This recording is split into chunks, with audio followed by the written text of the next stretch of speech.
Welcome to the world this week. I am Puneet Singh, faculty made easy. इस week की headlines हैं: China became first country to launch official digital currency CBDC, Israel election 2020, PM Benjamin Netanyahu and opposition leader Benny Gantz to share PM post for 18 months each. Germany declared Lebanon-based organization Hezbollah as terrorist organization. Kim Jong-un and North Korea updates along with US-North Korea nuclear talks. USA placed India on watch list for intellectual property rights violation. 26th April 1986 was remembered as International Chernobyl Disaster Day. Sri Lanka takes India's help to repay China's debt, and global corona updates. China became first country to launch official digital currency CBDC, जिसे central bank digital currency कहा जाता है। Last week China ने एक बहुत smart move खेला है, जहां पर उन्होंने अपनी ही जो करेंसी है चाइनीज युआन, उसका ही एक डिजिटल वर्जन लॉन्च किया है, जिसे CBDC का नाम दिया गया है। उसने उसे ट्रायल वर्जन में भी स्टार्ट किया है। 4 शहरों के अंदर उनके जो 4 बड़े कॉमर्शियल बैंक्स हैं, उनको ये टास्क दिया है to use it and track it and see कि कैसे डेवलपमेंट्स हो रहे हैं। ये कहा जा रहा है कि उनके मूव से करीब 4 या 5 बड़े उनको फायदे होने वाले हैं। फर्स्ट, एक उनकी जितनी भी मोबाइल ट्रांजैक्शंस होती हैं चाइना के अंदर, आजकल कैश का अडॉप्शन बहुत कम हो गया है। मोस्टली पॉपुलेशन मोबाइल के थ्रू पेमेंट्स करती है। तो उनके यहाँ पर करीब बोला जाता है $48 ट्रिलियन का ट्रांजैक्शन हुआ था लास्ट ईयर। तो ये सारा सिस्टम बेसिकली मोबाइल पेमेंट से होता है। अब तक ये मोबाइल पेमेंट सिस्टम जो है वो प्राइवेट प्लेयर्स जो वहां पर हैं चाइना के अंदर, उसके थ्रू होता है, तो गवर्नमेंट उसे कंट्रोल करना चाहता है। सेकंड पॉइंट इज वो मनी लॉन्ड्रिंग और टैक्स एविजन को कंट्रोल कर सकता है। अगर ये सारा जो प्राइवेट ट्रांजैक्शंस होती हैं, इनको अभी तक गवर्नमेंट कंट्रोल नहीं कर पा रहा था। अगर कोई भी डिजिटल करेंसी अगर गवर्नमेंट कंट्रोल करती है, उनका अपने कोडिंग है करेंसी के अंदर, तो उसके थ्रू अब टैक्स को बचाना और विदेश में बाहर पैसा भेजना और मनी लॉन्ड्रिंग बहुत ही टफ हो जाएगा। थर्ड स्टेप था बेसिकली एक करेंसी मैनेजमेंट के लिए। कोई भी सेंट्रल बैंक जो होता है अपनी फिजिकल करेंसी को जब मूवमेंट करता है, उसका यूज होता है, तो उसमें काफी डैमेजेस होते हैं, उसे कॉस्ट ऑफ ट्रांसपोर्टेशन बहुत ज्यादा लगती है। और आजकल तो एक कंट्रोवर्सी हुई थी जहां पर कुछ लोग जिनको कोरोना से वो इन्फेक्टेड थे, वो अपने को लिख करके करेंसी को दे रहे थे और करेंसी में फिर डी क्लीनिंग हुई। तो इससे बचने के लिए भी ये ऑफिशियली काफी फायदेमंद है। चौथा, एक लिक्विडिटी मैनेजमेंट के लिए किसी भी जगह पर जब गवर्नमेंट को कोई पैसा ट्रांसफर करना होता है बैंक्स में, एरियाज में, स्टेट्स में, तो ये अब उनको फिजिकल ट्रांसफर करने की जरूरत नहीं है। और पांचवा जो है, वर्ल्ड में चाइना का एम है कि अपनी करेंसी को डॉलर के ऊपर एक सुप्रीम स्टेटस देना। चाइना चाहता है इसे वर्ल्ड करेंसी बनाना। पिछले 10 साल से उन्होंने एफर्ट करने के बाद करीब 2018 में IMF ने फाइनली जो चाइनीज करेंसी है युआन, उनको ऑफिशियली अपनी वर्ल्ड की बास्केट ऑफ करेंसी में इंक्लूड किया था, जिसमें SDR बास्केट ऑफ करेंसी कहा जाता है। सो इन 5 फायदों से बेसिकली देखा जाता है कि उनका ये जो मूव है डिजिटल करेंसी का, वो एक डेफिनेटली फायदेमंद होगा। ये बाकी करेंसियों से कैसे बेनिफिशियल है, बिकॉज जितनी भी अभी तक डिजिटल करेंसीज वर्ल्ड में आई थी, वो बेसिकली बिटकॉइन और क्रिप्टो करेंसीज के फॉर्म में आई थी, जिसमें से बिटकॉइन भी एक क्रिप्टो करेंसी था, जिसके ओनर प्राइवेट प्लेयर्स थे। अगर कोई प्राइवेट बंदा करेंसी इशू करता है, उसकी कोई लीगल वैल्यू नहीं है, वो सिर्फ एक आपस की अंडरस्टैंडिंग होती है। ऐसे ही अगर कोई प्राइवेट कंपनीज भी अगर अपनी करेंसी लेके आती हैं, जैसे फेसबुक लास्ट ईयर लॉन्च किया था अपनी currency Libra they were asking people to use it for the inter payments के लिए, तो भी इन करेंसियों की कोई लीगल वैल्यू नहीं होती है। लेकिन अगर एक कंट्री अपना डिजिटल करेंसी लेके आएगा, तो वो एक लीगल टेंडर के नाम से माना जाएगा, उस पर ज्यादा ट्रस्ट होगा, ज्यादा फेथ होगा। तो नेचुरली अगर कोई अपनी ऐसी करेंसी लेके आया है, तो पीपल उसको जल्दी से अडॉप्ट करेंगे और चाइना को डेफिनेटली ग्लोबल करेंसी बनने में हेल्प करेगा। वी शुड ऑल्सो नो कि चाइना के अंदर जो ये प्लेयर हैं मोबाइल के पेमेंट्स के, वो 2 प्लेयर माने जाने जाते हैं। एक है टेंसेंट होल्डिंग्स और दूसरे हैं अलीबाबा, जिनका एंड्स होल्डिंग्स बोला जाता है। ये दोनों कंपनियां जो हैं काफी पॉपुलर हैं चाइना के अंदर। 80 to 90% जो ट्रांजैक्शंस होती हैं वो इन्हीं के जो पेमेंट सर्विसेज सिस्टम्स हैं उनके थ्रू होती हैं। टेंसेंट की जो ऐप है वीचैट, उसे सुपर ऐप माना जाता है और उनका इतना बड़ा इकोसिस्टम वहां पर हो गया है, जहां पर सेम वीचैट जो है करीब 50 सर्विसेज ऑफर कर रही है, चाहे वो लैंग्वेज ट्रांसलेशन का हो, चाहे कोई भी पेमेंट सर्विसेज हो, कुछ भी चीजें यूज करनी हो या कैश रखना हो वॉलेट के अंदर। वी पे is also one of the payment system of that जो पॉपुलर है। ऐसे ही अलीबाबा का अली पे भी वहां पर पॉपुलर है। तो ये ये प्राइवेट कंपनियां जो जहां पर ट्रांजैक्शन को पहले होल्ड करती थी, वहां पर अब बीच में अब ये ऑफिशियल करेंसी आ गई है, जिसके थ्रू गवर्नमेंट बहुत आसानी से अब इसे कंट्रोल कर पाएगा अपने ट्रांजैक्शंस को। इंडिया में भी अलीबाबा ने अपना मूवमेंट स्टेप यहां पर खेला था और उन्होंने पेटीएम के अंदर 40% हिस्सा खरीदा, और उसके बाद जो टेक्नोलॉजी इंडिया में आई उसका आपने देखा था फाइनेंशियल इंक्लूजन और फाइनेंशियल टेक्नोलॉजी किस तरीके से फास्ट अडॉप्ट हुई थी डीमोनेटाइजेशन के बाद 2016 में। जहां पर अलीबाबा का मूव खेलते हुए अलीबाबा इंडिया में आ गया है, वहीं पर वीचैट अभी तक इंडिया में इतना डोमिनेंट रोल प्ले नहीं कर पाया था, और उसी को देखते हुए रिलायंस ने एक बहुत स्मार्ट मूव खेला है। वहां पर उन्होंने फेसबुक के साथ टाई अप करके, जैसा चाइना में वीपे करीब 60 से 70% वहां पर मार्केट होल्ड करता है पेमेंट के लिए, वैसे ही सेम सर्विसेज को अब रिलायंस जियो लेके आना चाहता है। उन्होंने ऑलरेडी फेसबुक को 10% हिस्सेदारी बेचकर उनसे टेक्नोलॉजी अडॉप्शंस के लिए और बाकी सारी चीजों के लिए कोलैबोरेशन करने का अनाउंसमेंट कर दिया है।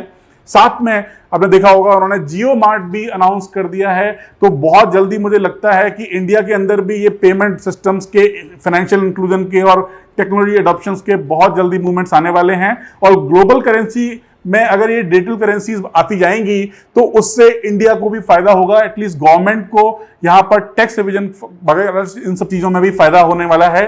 तो आप देखेंगे कि बाय द वे इंडिया में जो वो आना चाहते हैं वो बेसिकली फेसबुक जो आएगा वो व्हाट्सएप के थ्रू आएगा। तो जो व्हाट्सएप है वो वहां पर शायद ये इकोसिस्टम बनाने का प्लान है, तो हमें इस न्यूज को क्लोजली ट्रैक करना है।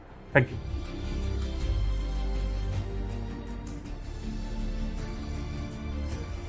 न्यू डेवलपमेंट हुआ है मिडिल ईस्ट एशिया के अंदर, इजराइल में। इजराइल के अंदर किसी एक पर्सन को फायदा हुआ है कोरोना का, तो वो है उनके प्राइम मिनिस्टर बेंजामिन नेतन्याहू।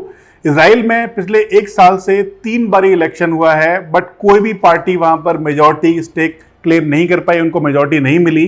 तो अभी लास्ट मंथ इजराइल में दोबारा इलेक्शन हुए थे, 3rd time with in 1 year, और यहां पर भी किसी पार्टी को, ना जो करंट प्राइम मिनिस्टर हैं उनकी पार्टी या अपोजिशन पार्टी को मेजॉरिटी नहीं मिली, और ये स्ट्रगल फिर से चलता रहा। इसी को देखते हुए वहां के जो प्रेसिडेंट हैं, they have basically he has asked all parties to make a national government, और फाइनली उनके बीच में एक एग्रीमेंट हो गया है, जिसमें एक पहले 18 महीने जो करंट प्राइम मिनिस्टर हैं Benjamin Netanyahu, he will remain a prime minister, and then for the remaining time के लिए जो अपोजिशन लीडर हैं बेनी गैंट्स, उनको प्राइम मिनिस्टर बनाया जाएगा। तो इस तरीके से दोनों के बीच में एग्रीमेंट हो गया है। बट यहीं पर एक जो उनके प्राइम मिनिस्टर हैं, उन्होंने एक बड़ा स्मार्ट मूव खेला है to gain the popularity among Israelis. Israel के प्राइम मिनिस्टर बेंजामिन नेतन्याहू ने अनाउंस किया है कि हम जो पैलेस्टाइन के अंदर उनके जो 2 हिस्से हैं, एक गाजा स्ट्रिप जो माना जाता है वेस्ट की तरफ, और जो वेस्ट बैंक है जो ईस्ट ऑफ इजराइल में माना जाता है, बहुत बड़ा एरिया जिसमें जेरूसलम भी आता है। तो वेस्ट बैंक को एनेक्स करने के लिए, छीन के इजराइल में मिलाने के लिए उन्होंने अनाउंस कर दिया है कि विद इन 2 मंथ्स हम यूएस की सपोर्ट से Israel is going to annex West Bank, और जो भी वहां पर उसमें ज्यूइश सेटलमेंट्स हैं, और साथ में जो जॉर्डन का एरिया है, जॉर्डन और इजराइल के बीच में जो एरिया आता है जॉर्डन वैली, उसको भी कब्जाने का उन्होंने प्लान कर दिया है।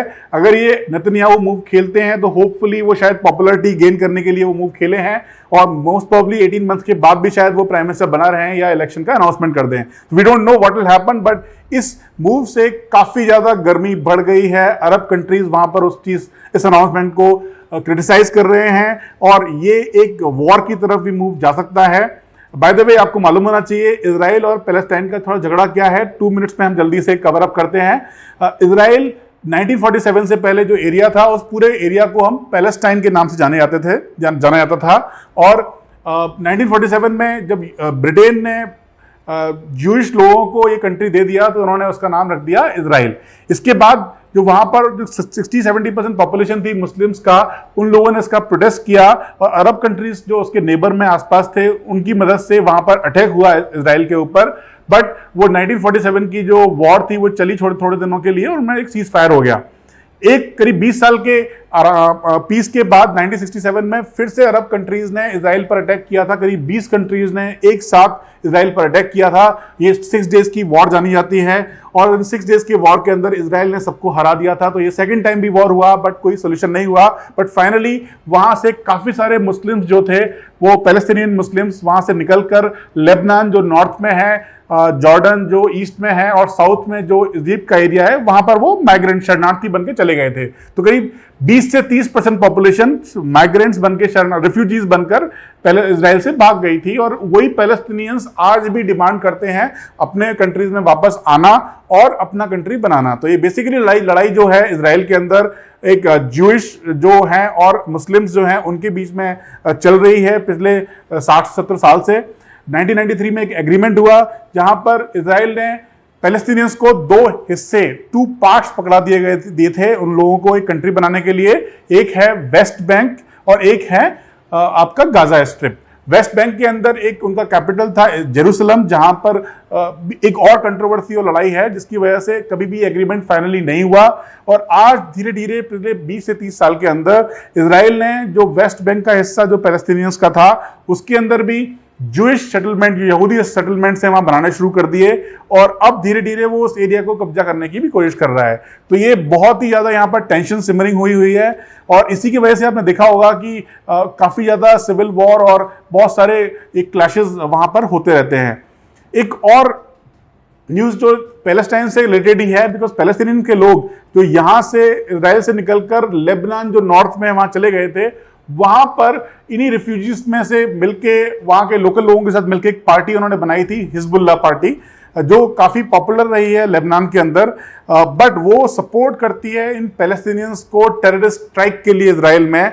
वही कंट्री जो पार्टी है हिजबुल्लाह, वो सीरिया में भी फाइट कर रही थी ईरान की मदद से। बेसिकली ये शियाज डोमिनेटेड पार्टी है और ये पार्टी का काफी पॉलिटिकल मूवमेंट चलता रहता है वर्ल्ड में। तो जर्मनी ने अभी लास्ट वीक में हिजबुल्लाह पार्टी ऑफ लेबनान को एक टेररिस्ट ऑर्गेनाइजेशन डिक्लेयर कर दिया है और वहां विद इन 1 डे उन्होंने रेड डालकर करीब 1000 लोगों को अरेस्ट किया। तो हिजबुल्लाह जो लेबनान की पार्टी है जो पैलेस्टीनियंस को सपोर्ट करती है, सीरिया में उसका काफी इंटरवेंशन है और इजराइल लेबनान के अंदर भी वो काफी ज्यादा पॉलिटिकल से कर रखती है, उसको टेररिस्ट ऑर्गेनाइजेशन का दर्जा दे दिया गया है।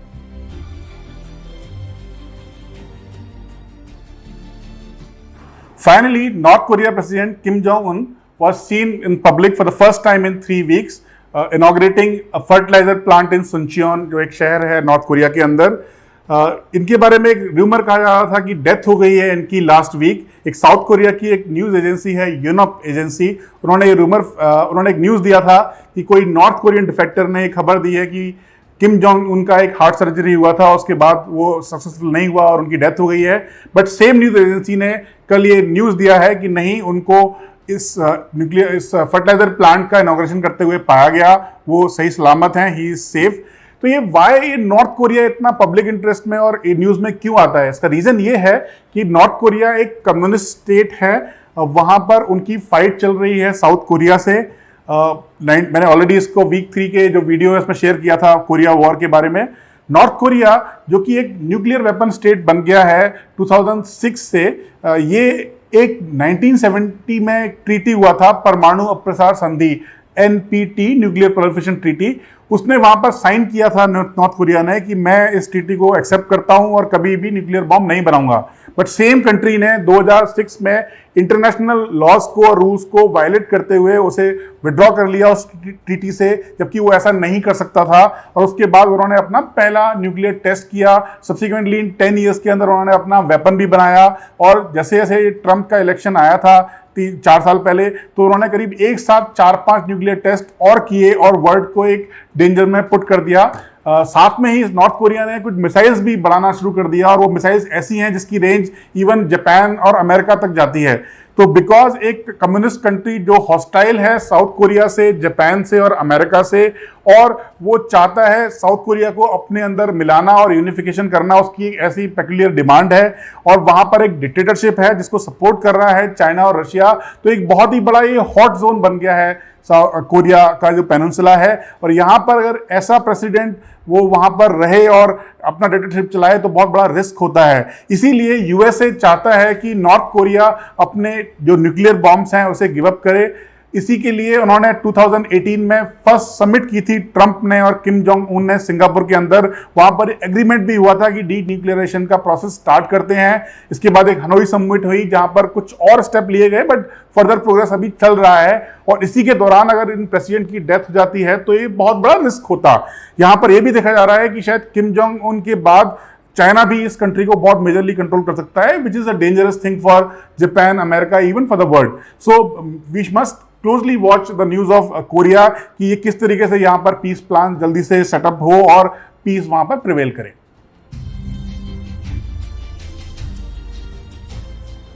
USA placed India on priority watch list for intellectual property violation.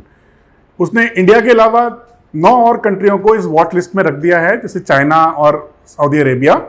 उसने अलेज किया है कि जो इंडिया में आईपी चैलेंज आ रहे हैं उनके बिजनेस के लिए, बिकॉज जो यूएस बिजनेसमैन हैं वो इंडिया में फेस कर रहे हैं challenges in terms of intellectual property enforcement, चाहे वो सॉफ्टवेयर आईटी प्रोडक्ट्स के अंदर हो, चाहे वो उनके जो काउंटरफिट प्रोडक्ट्स होते हैं, जैसे नकली ब्रांड के जो जूते बिकते हैं और बाकी जो चीज़ें बिकती हैं उनको उसकी रॉयल्टी नहीं मिलती है। तो वो उन्होंने देखा है कि जो उनके कंपनियां हैं उनको इंडिया में बिजनेस करने में लॉसेस हो रहे हैं because of violation of intellectual property. What is intellectual property? ये बेसिकली 2 पार्ट्स में डिवाइड होती है। वन इज ऑन पेटेंट्स होते हैं, चाहे वो किसी प्रोडक्ट के ऊपर हो सकते हैं या प्रोसेस के ऊपर हो सकते हैं। इंडिया में 2 तरह के ये पेटेंटिंग का एक प्रोविजन है। और दूसरा पार्ट होता है कॉपीराइट, जो किसी मूवी के लिए, म्यूजिक के लिए, फोटोग्राफी के लिए एक्सेट्रा एरियाज में दिया जाता है।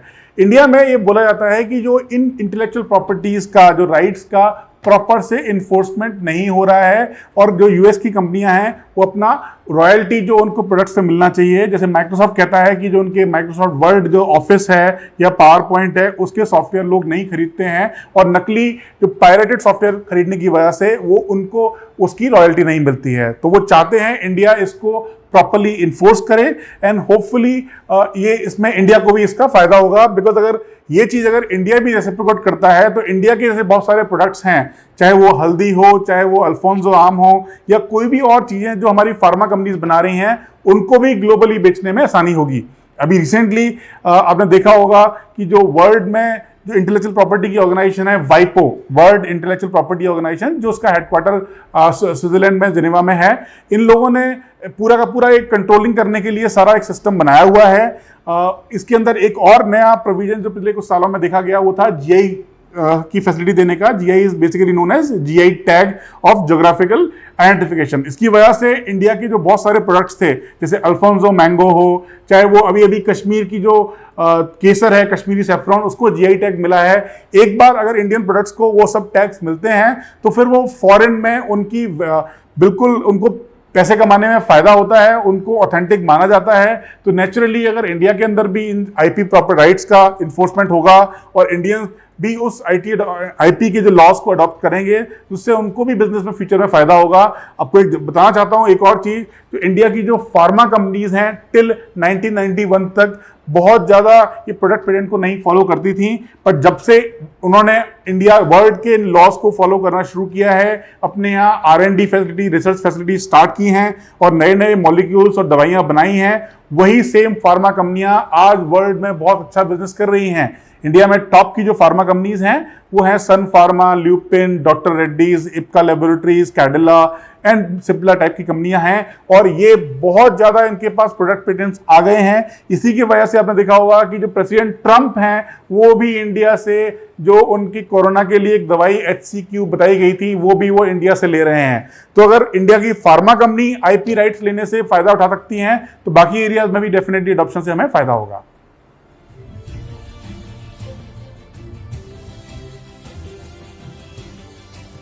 So on 26th April international Chernobyl disaster remembrance day मनाया गया। ये यूएन हर साल 26 अप्रैल को ये डे मनाता है। चेरनोबिल जो एक यूएसएसआर का एक सिटी था जो आज के करंट स्टेटस के हिसाब से यूक्रेन और बेलारूस के बॉर्डर पे आता है, वहां पर एक न्यूक्लियर पावर प्लांट था। ऑन 26 अप्रैल 1986 को इस पावर प्लांट में एक ट्रेजेडी हुई, एक्सीडेंट हुआ और उस पावर प्लांट का एक्सप्लोजन हुआ, उसकी वजह से चेरनोबिल के अंदर जो 5 लाख लोग रहते थे उनको वहां से भागना पड़ा। जो रेडियो एक्टिव एलिमेंट्स हैं वो एटमॉस्फेयर में फैल गए थे और पिछले 30 साल के अंदर यूक्रेन में और बेलारूस में तकरीबन 80 लाख लोगों को इस रेडियो एक्टिव के जो मटेरियल है, एलिमेंट्स हैं, जो सारा फैल गए थे, उसकी वजह से कैंसर और बाकी बीमारियां हुई हैं। तो ये रिमाइंड कराता है वर्ल्ड को कि जो हमारे न्यूक्लियर पावर प्लांट हैं वो बहुत सेफ होना चाहिए, हमारी टेक्नोलॉजी प्रॉपर अच्छी होना चाहिए। इसी वजह से आपने देखा होगा 2011 में जापान के अंदर भी एक फ्यूकुशिमा के अंदर ट्रेजेडी हुई थी, and that is why UN continuously बोलता है और रिमाइंड कराता है वर्ल्ड को ऑन 26 अप्रैल कि हमें अपने न्यूक्लियर पावर प्लांट सेफ और सिक्योर रखने होंगे और इंटरनेशनल स्टैंडर्ड को फॉलो करना होगा।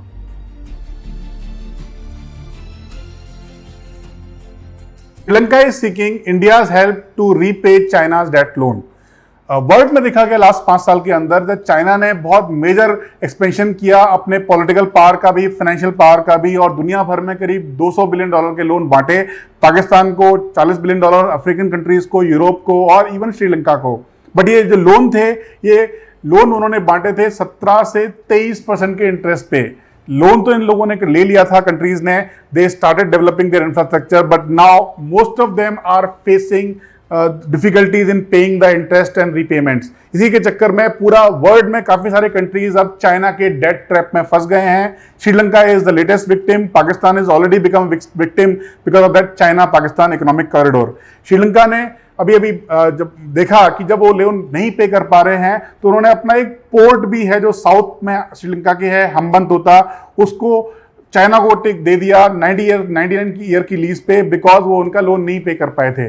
बट इससे इंडिया को सिक्योरिटी थ्रेट होता है, तो अब इंडिया ने उनको, श्रीलंका को एक सपोर्ट और लैंड किया है सपोर्ट कि आपको लोन रीपे करने के लिए हम आपको मदद करेंगे, बट काइंडली इंश्योर आगे से फ्यूचर में ऐसा चाइनीज का अराइवल इंडिया श्रीलंका में ना हो। सो इंडिया अभी $500 बिलियन का एक सपोर्ट दिया है श्रीलंका को चाइना का लोन रीपे करने के लिए।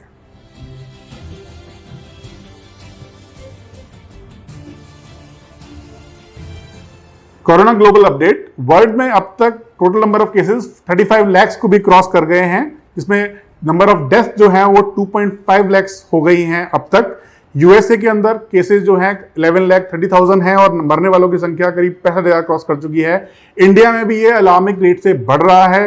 अब तक 40,000 केसेस कोरोना के पॉजिटिव पाए गए हैं, उसमें से करीब 3,000 लोगों की डेथ हो रही है और अब ये डे बाई डे ये नंबर काफी तेजी से बढ़ रहा है। इसी को ध्यान में रखते हुए इंडियन गवर्नमेंट ने जो उन्होंने लॉकडाउन का जो पीरियड था वो 4 मई के बाद 2 हफ्ते के लिए और बढ़ा दिया गया है। तो एक तरीके से अब लॉकडाउन 3.0 इंप्लीमेंट कर दिया गया है। इसके अंदर गवर्नमेंट ने एक स्ट्रेटेजी फॉलो की है जहां पर इंडिया के 733 जो डिस्ट्रिक्ट्स हैं उसको 3 पार्ट में डिवाइड किया गया है। जो बहुत हॉट जोन्स हैं उन्हें रेड जोन बोला गया है, जिसमें 130 डिस्ट्रिक्ट्स हैं। ऑरेंज जोन में 284 डिस्ट्रिक्ट हैं और ग्रीन जोन के अंदर 319 डिस्ट्रिक्ट हैं। ऑरेंज और ग्रीन जोन के अंदर कुछ रिलैक्सेशन दिया गया है मूवमेंट्स का और बिजनेस सर्विसेज स्टार्ट करने का, बट रेड जोन के अंदर सब कुछ बंद है। इंडियन गवर्नमेंट ने साथ में ही इस कोविड क्राइसिस को टैकल करने के लिए कुछ फॉरेन एजेंसीज से लोन भी लिया है। वर्ल्ड बैंक ने $1 बिलियन का लोन दिया है, जबकि एशियन डेवलपमेंट बैंक ने $2.2 बिलियन का, और जो चाइना की एजेंसी है AIIB Asian infrastructure investment bank, उन्होंने इंडिया को $500 बिलियन का लोन दिया है टू टैकल कोविड क्राइसिस।